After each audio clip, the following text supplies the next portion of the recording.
जनाब इतनी बड़ी गलतियां करेंगे ना तो आईपीएल जीत नहीं पाएंगे आप। नमस्कार दोस्तों, मैं देवांश स्वागत करता हूं क्रिकेट कीड़ा के एक नए वीडियो में। और ये जो हमारा आज का वीडियो है ये फ्रेंचाइजी के लिए है। अगर आपने जो इतनी बड़ी बड़ी गलतियां ऑक्शंस में कर दी हैं और अगर आप ऐसी गलतियां करते रहोगे तो आईपीएल जैसा कॉम्पिटिटिव टूर्नामेंट तो नहीं जीत पाओगे। तो हाल ही में हुए आईपीएल 2021 ऑक्शंस में फ्रेंचाइजी ने करोड़ों रुपए खर्च कर दिए विदेशी खिलाड़ियों पे। और बिना कुछ सोचे समझे किस पे कितने लगा दिए, कुछ प्लान ही नहीं किया, ऐसा देख के लगा। तो ये जो हमारा वीडियो है इसी के ऊपर आधारित है और हम आपको ये बताएंगे कि किन किन फ्रेंचाइजी ने क्या क्या गलतियां करी हैं इस ऑक्शंस में, जिसका खामियाजा उनको समय के साथ पता चलेगा। तो खैर बढ़ते हैं वीडियो की तरफ।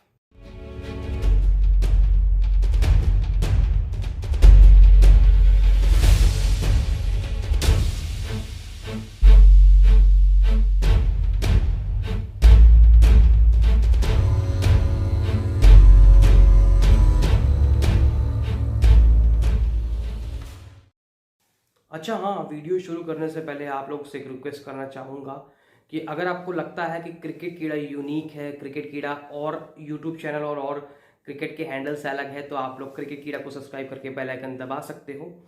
और जो हमारी वेबसाइट है cricketkeeda.in, अगर आपको वो भी यूनिक लगती है एक बार उस पर आर्टिकल्स विजिट करो, तो उस पर भी आप रेगुलर विजिट करके क्रिकेट को एंजॉय कर सकते हो। फेसबुक, इंस्टा, ट्विटर को फॉलो भी कर दो, वहाँ भी सभी यूनिक कंटेंट ही आता है। तो मैं आपको बताने जा रहा था कि कैसे कैसे फ्रेंचाइजी ने कल क्या क्या गलतियां करी। तो सबसे पहले मैं उस फ्रेंचाइजी का नाम लूंगा जो जो अक्सर बड़ी गलतियां करता है। नाम बदल दिया है, पंजाब किंग्स नाम है। और उन्होंने कल दो बड़ी गलतियां करी। पहली गलती तो उन्होंने ये करी कि रिली मेरिडिथ नाम के ऑस्ट्रेलियन गेंदबाज को उन्होंने 8 करोड़ रुपए में ले लिया और उसके बारे में शायद सही से अध्ययन भी नहीं किया था। बस जोश में आए और 8 करोड़ रुपए लगा दिए। और रिली मेरिडिथ के बारे में बता देता हूँ कि उन्होंने रिसेंटली अभी बिग बैश लीग में होबार्ट हूरिकेन्स की तरफ से 15 मैच खेले, उसमें से 18 विकेट लिए। इट्स गुड, बट आप ऑस्ट्रेलियन कंडीशन में 15 मैच में 18 विकेट ही ले पा रहे हो और उनकी जो इकनॉमी है वो लमसम 9 के करीब है। तो इसके माने आपकी जो लाइन लेंथ है वो इतनी अच्छे से आप मैनेज नहीं कर पाते हो। और इंडियन सब कॉन्टिनेंट पिचेस में जहाँ पे फास्ट बॉलर्स को हेल्प नहीं मिलती, वहाँ पे 8 करोड़ रुपए में पंजाब किंग्स ने खरीद लिया है। तो मैं कहूँगा ये घाटे का सौदा साबित होने वाला है। हालांकि क्रिकेट में कभी भी कुछ भी हो सकता है तो कुछ कह नहीं सकते, बट फिलहाल जो एनालिसिस है, खिलाड़ी के बारे में जानकारी है, उसको मद्देनजर रखते हुए रिली मेरिडिथ को लेके 8 करोड़ में पंजाब किंग्स ने कोई बहुत अच्छा फैसला नहीं लिया है। इसके अलावा इन्होंने कोई अच्छा इंडियन बैट्समैन भी नहीं लिया है। तो अगर हम बात करें इंडियन बैट्समैन की, तो इन्होंने करुण नायर को रिलीज कर दिया है। तो अब करुण नायर नहीं है तो आप क्या करेंगे? कोई अच्छा इंडियन बैट्समैन आपके पास ऊपर आपके पास मयंक अग्रवाल है और केएल राहुल है, उसके बाद सरफराज खान है। तो कोई अच्छा एक्सपीरियंस इंडियन बैट्समैन ले लेते। इतने सारे डोमेस्टिक के खिलाड़ी हैं, सैयद मुश्ताक में रन बनाया, पर आपने किसी को लिया ही नहीं। तो ये दूसरी गलती करी पंजाब किंग्स ने। इसके बाद मैं आरसीबी के बारे में बात करूंगा। आरसीबी एक ऐसा फ्रेंचाइजी है जो मजबूत टीम लेने के बाद भी हर साल बहुत ही खराब परफॉर्मेंस देता है। और इसका सबसे बड़ा उदाहरण ये है कि लास्ट ईयर ये टॉप 4 में पहुंच गए थे नॉकआउट्स में और आखिरी के 5 मैच लगातार हार के ये बाहर हो गए थे। पर चलो कोई बात नहीं, कभी कभी मोमेंटम लूज हो जाता है, पर आखिरी ये 5 मैच हारने के बाद एटलीस्ट आप टॉप 4 में फिनिश कर दो, उसके माने आपका टीम का बैलेंस लास्ट ईयर सही था। पर उसके बावजूद 10 खिलाड़ियों को आपने रिलीज कर दिया। एक साल का मिनी ऑप्शन था, कोई बात नहीं, थोड़ा और मौका दे देते, अगले साल रिलीज करते। अगले साल तो सबको रिलीज होना ही था एक्चुअली। पर उन्होंने ऑप्शन टेबल पे जाके फिर से बड़ी गलतियां करी। उन्होंने काइल जेमिसन पे 15 करोड़ रुपए लगा दिए। काइल जेमिसन के बारे में बता दूं कि अभी तक उन्होंने सिर्फ न्यूजीलैंड में ही खेला है, न्यूजीलैंड में ही विकेट्स लिए हैं। न्यूजीलैंड वो जगह है जहां पे फास्ट बॉलर्स को बहुत मदद मिलती है। और आईपीएल खेला जाएगा सब कॉन्टिनेंट में, और सब कॉन्टिनेंट में अभी उनको देखा ही नहीं गया। तो दूसरी चीज ये है उनके साथ कि उनकी जो पेस है वो 130 सीरीज 135 तक रहती है। तो ऐसा भी नहीं कि वो बहुत तेज गेंदबाजी करते हैं तो सब कॉन्टिनेंट पिचेस में भी वो एक प्रेशर डाल पाएंगे।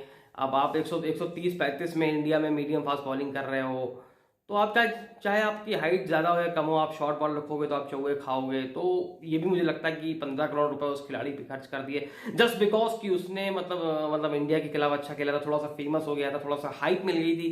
तो इतने ज़्यादा तो समझ में नहीं आता। उसके अलावा इन्होंने गलती ये भी करी कि ग्लेन मैक्सवेल, जो कि आईपीएल के जिन्होंने 5 साल से आईपीएल में अच्छा परफॉर्मेंस नहीं दिया है, उनको आप 14.5 करोड़ में लेके आ रहे हो, तो आप देखो किस तरह अपनी राशि को वेस्ट कर रहे हो।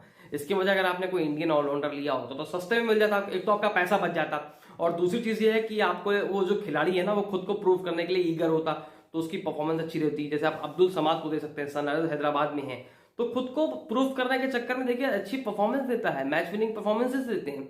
तो आप देख सकते हैं कि क्या फर्क है, आप इंडियन खिलाड़ी लेके आए होते तो आपका पैसा भी बचता, पर आपको क्या फॉरेन इंटरेक्शन चाहिए, कोई बात नहीं, इस साल फिर हार सकते हो आप। इसके अलावा गलती एक सीएसके ने भी करी है। सीएसके ने तो चलिए एक अच्छी भी चीज करी, जिन्होंने पुजारा को ले लिया, मैं भी इसको अप्रिशिएट करूंगा। पर जो गलती इन्होंने ये करी कि इन्होंने, इनके पास ओपनिंग बैट्समैन ऋतुराज गायकवाड़ के साथ कोई है ही नहीं। आप मेक शिफ्ट ओपनर चलो फैफ डु प्लेसिस को बना दोगे, कोई बात नहीं, और शायद साउथ अफ्रीका की पाकिस्तान के साथ कोई सीरीज भी है, तो अगर वो उसमें अवेलेबल नहीं हो तो आप किसको खिलाओगे, तो वहां पे भी इशू आ रहा है। आप अंबाती रायडू को मेकशिफ्ट ओपनर बना दोगे, पर इससे अच्छा आपने कोई अच्छा ओपनर ले लिया होता है, एलेक्स सेल्स को ले लेते। एलेक्स सेल्स इतना अच्छा खिलाड़ी, उसको कोई ले भी नहीं जाता, सस्ते में मिल जाता 1 करोड़ रुपए की राशि में, बढ़िया आपका फायदा होता।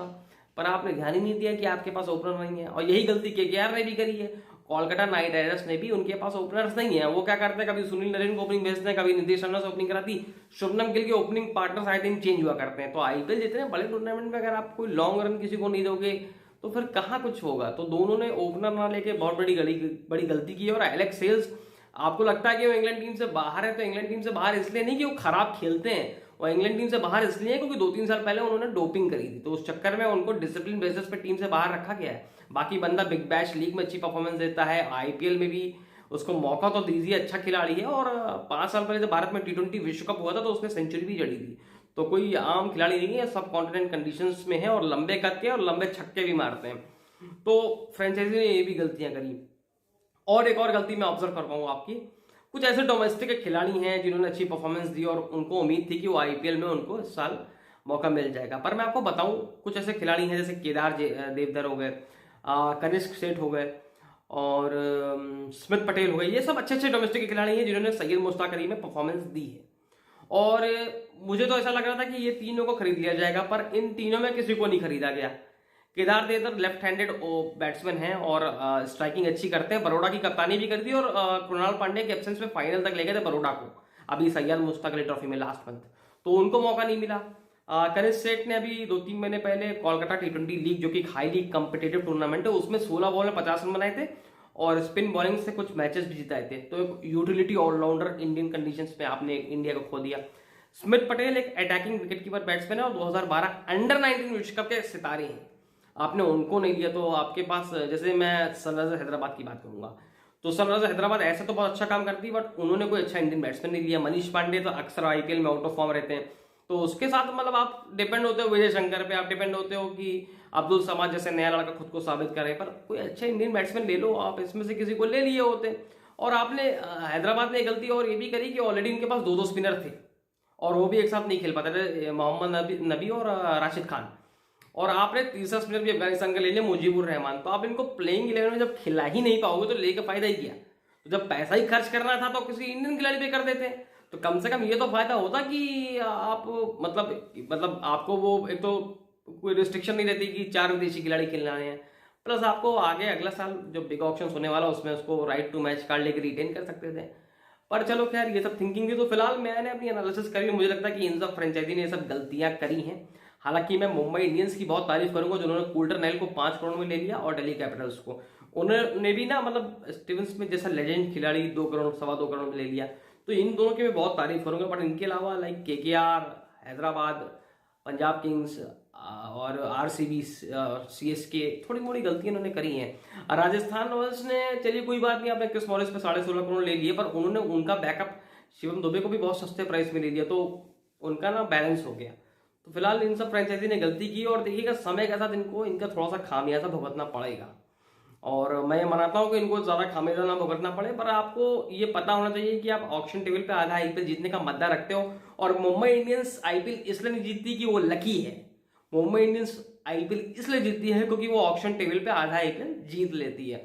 और ऑक्शन आईपीएल में बहुत मैटर करते हैं, आप अच्छा कोच ले आओ, आप कुछ भी ले आओ, आप अच्छे खिलाड़ी लोगे, आपको लगेगा कि ये सही है, यहाँ फिट होगा, यहाँ ऐसी कंडीशन है, तब आप आगे खेल पाओगे। तो फिलहाल ये थी मेरी एनालिसिस, अच्छी लगी तो लाइक करो, फ्रेंड्स फैमिली में शेयर करो, और कमेंट्स बताओ कि और भी टीमों ने क्या क्या गलतियां करी हैं। बाकी हमारा चैनल से जुड़े रहो, सब्सक्राइब करो, बेल आइकन दबाओ, सारा यूनिक कंटेंट यहीं पे मिलेगा। चलो मिलते हैं फिर किसी अगले वीडियो में। टिल देन नमस्कार, सत श्री अकाल और आदाब।